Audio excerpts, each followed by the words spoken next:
Hey everybody, how you doing? Welcome to another edition of Cooking at My Place with myself, Jason Gibbons. Okay, so welcome, and today we're going to be cooking a traditional Thai dish. You all know, you probably all had it at the mall, food court, or otherwise at your favorite Thai restaurant in your local area. We're making pad Thai. We're going to do a chicken pad Thai today. So let's go over the ingredients first that we have for the dish. We're going to make this a little bit more simplistic, as you will. I mean, I know you go to the Thai restaurants or you can go to the food court and you see these guys whipping together all these ingredients and you're like, holy shit, what is all this stuff? What's going into this dish? These are some of your staple, classic, authentic ingredients. So we've got tamarind paste.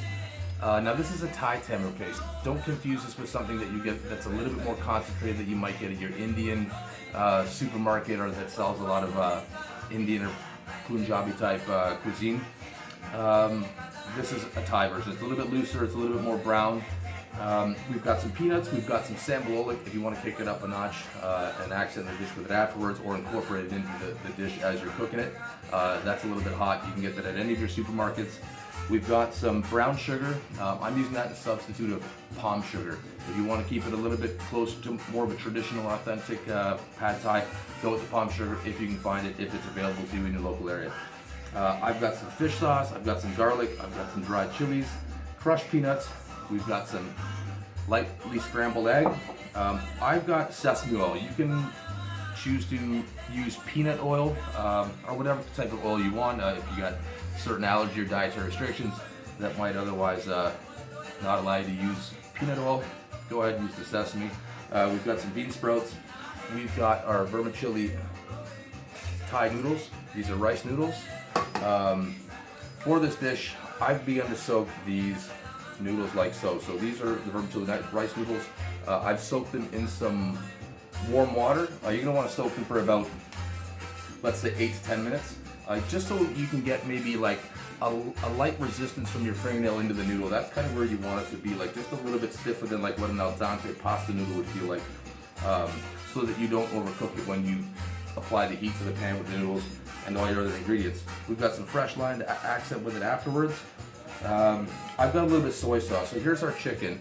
You want to cut your chicken up very thin, almost like you would see in a typical dish where you might look at beef and broccoli to see how thin that they've got that beef. That's almost how you want your chicken. We're going to add a little bit of soy sauce because I find that, now this might not be super traditional, but just to season that chicken up a little bit, add a little bit of saltiness to this dish. So we're just going to go ahead and do that. Give our hands a quick wash like so.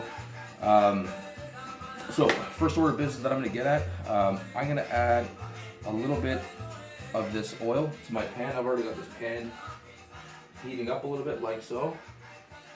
You just want like maybe a quarter of a teaspoon, just enough oil that you don't want to have anything sticking to your pan. Now you see this pan that I'm using here. This is not exactly like a wok, but this is like a deep set kind of like pot pan. It's non-stick. Whatever you have. If you have a wok, fantastic. Go ahead and use your wok. So we're going to turn the heat up on this a little bit and get our chicken ready to saute that up. And then we're going to take our chicken out of the pan, put it aside, and then we're going to get our other ingredients going so we can finish the dish. It is relatively quick when you have all your ingredients set up and you're ready to go. And that was a way for me to take the story back. We're almost there now, so that's quite hot. I've already preheated this pan. You do want to lightly brown it up, give it a nice quick cook, just like a stir fry. So that's sizzling there. We got our chicken going.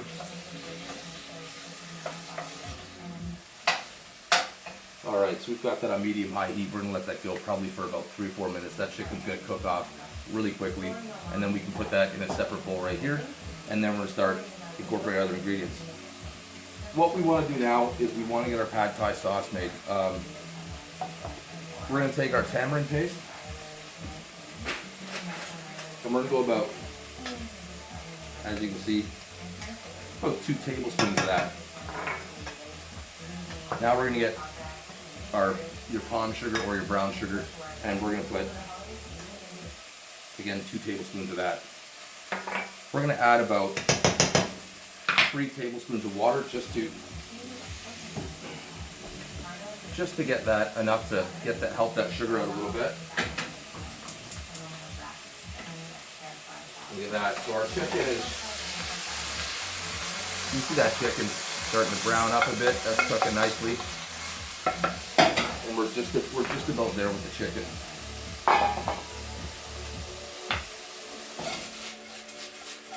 I know a lot of people get a little bit reluctant to cook Asian food and different dishes because they're not sure the spicing techniques or how to season it or where to get the ingredients. There's so many different supermarkets and little stores, the specialty ethnical stores where you can pick up so many nice ingredients, especially if you're familiar with your local farmer's market or places like that. They can always lead you and point you in the right direction to go to if you're looking for different types of Spanish spices or dried peppers, what have you. If you're looking for certain Asian spices or different types of ingredients that you otherwise wouldn't find at a traditional supermarket. So don't be afraid to get curious and go out there and find those things. So we can see that chicken is pretty done. We're gonna put that chicken aside. And now we've got that pad thai sauce going. So remember, the hotter you eat, the hotter you love. For those of you that like to cook in that manner. We're gonna add a little bit of garlic to that sauce as well. And we're gonna put some crushed chilies in just to heat that up a little bit. And then we're pretty much gonna be ready to go to start cooking this dish off completely, to add our noodles, to add our chicken back in, and put our egg in and the rest of our spices here. So you just want that sauce, that pad thai sauce, to cook enough that the sugar has dissolved and that you've got a fairly loose sauce, but you don't want it too tight where it's almost like over syrupy. You just want to find it somewhere in that balance. You don't want it watery, but you don't exactly want it to be jammy either. So just keep your eye on that.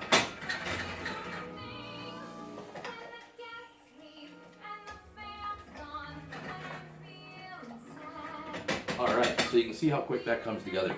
That's pretty fast. We've got our chicken cooked and we've got our sauce made, and we're only about 3 or 4 minutes in.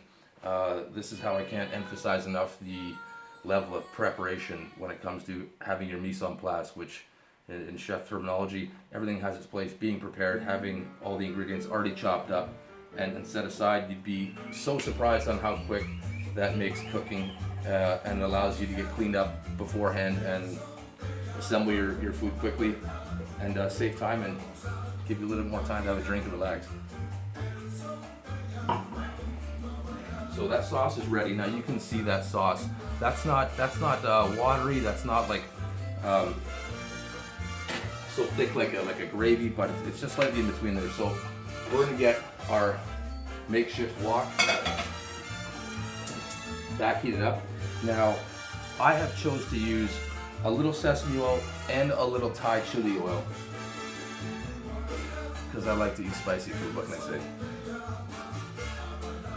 So we're gonna let that oil heat up a little bit right there right now. Just give that a second or two to get up to temperature.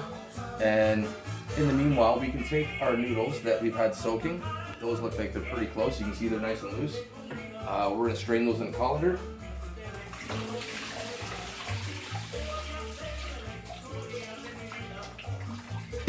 All right, so I've got my noodles there.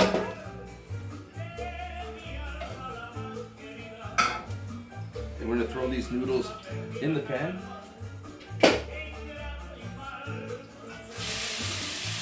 Now you're gonna use,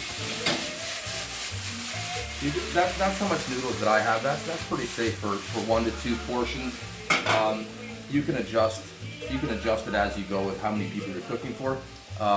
One of your standard size packages of vermicelli rice noodles is generally going to give you about four good servings of pad thai. So I'm using about half of a package, and that should be sufficient to fill my face.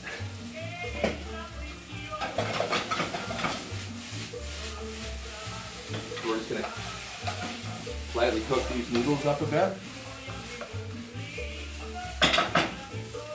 And now we're going to add our sauce. So we're going to pour that sauce right in there like so. And for those of you that like to cook real bastardized versions of pad thai, no, we do not put ketchup in pad thai. Ketchup does not belong in pad thai. Contrary to what you may or may not have seen at your local restaurant that might be in a seedier part of town. So I'm gonna go ahead, like you can see, we've got some nice color in there. The noodles have started to absorb our sauce. We've still got a little bit of nice sauce left from our chicken. And now we're just gonna stir that up like so. Put a little bit more heat to that. Don't forget tongs. Always give them a couple of clicks to make sure they work. Yeah? Every chef knows this trick. Come on. So now, oh, we dropped our tongs. Get another pair. Hold on. Always have a plan B. So I'm gonna add a little bit of peanuts in here. So we're just gonna put a little bit of peanuts. We're also save some of those peanuts for garnish afterwards. A lot of people like to finish it with lime. I like to put a little as it's going to, just to get that nice flavor and that fresh citrus zip throughout the whole dish. We've got our egg here now, so we're gonna turn that heat back up. What I recommend when you get to the part with doing your egg into the dish is that you want to get some nice high heat. You want to shift that volume of noodles and chicken and what have you of the wok onto the other side. Dump your egg in, fold the noodles over it, let that cook for a second, and then turn the dish over. So you don't have like this. You're not making a carbonara. You're making pad thai. So you can see that that's getting nice and hot now. And this is what I mean. We're gonna move everything to the side here, and we're gonna pour that egg in. And that's gonna spread out. That's gonna cook pretty quick, and we'll get that nicely incorporated through all those noodles. That's gonna look great. So let's fold those noodles over top of that egg. Just towards the end of this dish, we're going to put our fresh bean sprouts in there. We're going to put a little bit of chili flakes. I like to top a little bit of sambal oelek and kick the heat up a notch. So you can go ahead and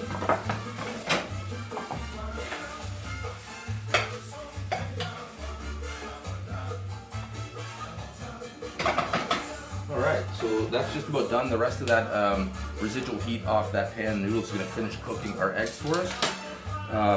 We want to cut up some nice green onions just on like a 45 bias there to look nice and presentable and give a little body and flair to our dish.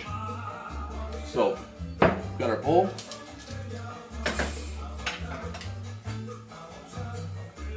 We're going to take our noodles.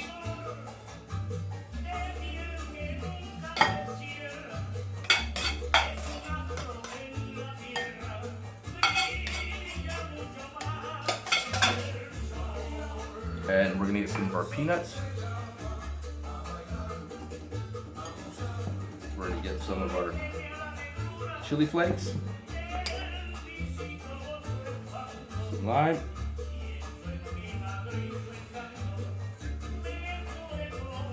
and I like to put the fresh bean sprouts on top. You can toss them in as the dish is going, but I think that they should have a little bit of a crunch, and that the heat from the dish itself will start to cook those a bit. They start to soften up really, really quickly. You don't want big soggy bean sprouts in your noodle. If you see traditional Thai dishes, if you go to a good Thai restaurant, you'll see that they like to garnish it around the plate with it for that very reason. So here we are. That is your lovely chicken pad thai. So thanks everybody for watching. I hope you enjoyed this little episode of Cooking at My Place and making pad thai with me. Don't forget to subscribe to my YouTube channel, Cooking at My Place. There's going to be some more videos to come. I promise to do one pretty much every week. I'm always open to suggestions or something you might want to know, or if you have a question, leave it in the comments. Or if you have me on Facebook, you can always add it up that way and leave your feedback or questions or what have you, and I'll be happy to get back to anyone with the answers that I can provide. So have a great weekend, everybody. Thanks for watching, and I hope you enjoy this dish as much as I'm going to. So enjoy the weekend. That's good. That's good. You gotta make this. You gotta try it. Take care, everybody. Thanks. Cheers.